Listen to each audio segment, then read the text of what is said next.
ಶ್ರೀಮತೆ ರಾಮಾನುಜಾಯ ನಮಃ. ವಿಷ್ಣು ಸಹಸ್ರನಾಮದಲ್ಲಿರುವ 199ನೆಯ ತಿರುನಾಮ ಪ್ರಜಾಪತಿ. 70ನೇ ತಿರುನಾಮದಲ್ಲಿ ಪ್ರಜಾಪತಿ ಎಂದರೆ ಆಳ್ವಾರರಂತಹ ವಿಶೇಷ ಜನ್ಮಗಳನ್ನು ಕೊಡುವವನು ಎಂದು ತಿಳಿದುಕೊಂಡಿದ್ದೇವೆ. ಈಗ ಇದರ ಇನ್ನೊಂದು ಅರ್ಥವನ್ನು ತಿಳಿದುಕೊಳ್ಳೋಣ. ಹಿರಣ್ಯಕಶಿಪು ಪ್ರಹ್ಲಾದನು ಭಗವಂತನ ತಿರುನಾಮಗಳನ್ನು ಜಪಿಸಿದಂತೆ ಮಾಡಲು ಎಲ್ಲ ರೀತಿಯ ಪ್ರಯತ್ನಗಳನ್ನು ಮಾಡಿದನು. ಆದರೆ ಪ್ರಹ್ಲಾದನಿಗೆ ಭಗವಂತನ ಮೇಲೆ ಅಚಲವಾದ ಭಕ್ತಿ ಇದ್ದರಿಂದ ಅವನು ತನ್ನ ತಂದೆಯ ಮಾತನ್ನು ಕೇಳಲಿಲ್ಲ.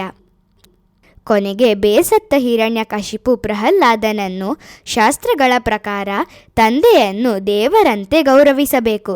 ಹಾಗಿರುವಾಗ ನನ್ನನ್ನು ಬಿಟ್ಟು ಕಾಣದ ನಾರಾಯಣನನ್ನು ಏಕೆ ಆರಾಧಿಸುತ್ತೀಯಾ ಎಂದು ಕೇಳಿದನು. ಅದಕ್ಕೆ ಪ್ರಹ್ಲಾದನು ಮುಗುಳ್ನಗುತ್ತಾ, ನೀವು ನನ್ನ ತಂದೆ ಎಂಬುದು ನಿಜ, ಆದರೆ ನಿಮ್ಮ ತಂದೆ ಯಾರು ಎಂದು ಕೇಳಿದನು. ಹಿರಣ್ಯಕಶಿಪು ಮಹರ್ಷಿ ಕಶ್ಯಪರು ಎಂದು ಹೆಮ್ಮೆಯಿಂದ ಉತ್ತರಿಸಿದನು. ಪ್ರಹ್ಲಾದನು ಮತ್ತೆ, ಹಾಗಾದರೆ ಅವರ ತಂದೆ ಯಾರು ಎಂದು ಕೇಳಿದನು. ಹಿರಣ್ಯಕಶಿಪು ಚತುರ್ಮುಖ ಬ್ರಹ್ಮ ಎಂದು ಹೇಳಿದನು. ಪ್ರಹ್ಲಾದನು ಮತ್ತೊಮ್ಮೆ, ಹಾಗಾದರೆ ಬ್ರಹ್ಮದೇವರ ತಂದೆ ಯಾರು ಎಂದು ಕೇಳಿದನು. ಈ ಪ್ರಶ್ನೆಗೆ ಹಿರಣ್ಯಕಶಿಪುವಿನ ಬಳಿ ಉತ್ತರ ಇರಲಿಲ್ಲ.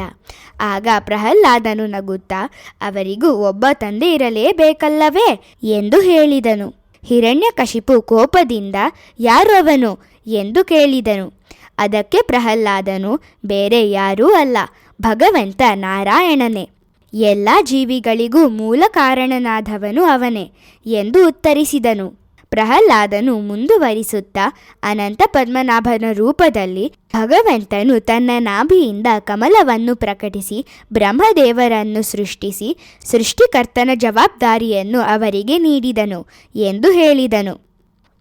ಪ್ರಜಾ ಎಂಬ ಪದವು ಸೂಕ್ಷ್ಮ ಜೀವಿಗಳಿಂದ ಹಿಡಿದು ಬ್ರಹ್ಮದೇವರಂತಹ ದೇವಲೋಕದವರೆಗೆ ಎಲ್ಲ ಜೀವಿಗಳನ್ನು ಸೂಚಿಸುತ್ತದೆ.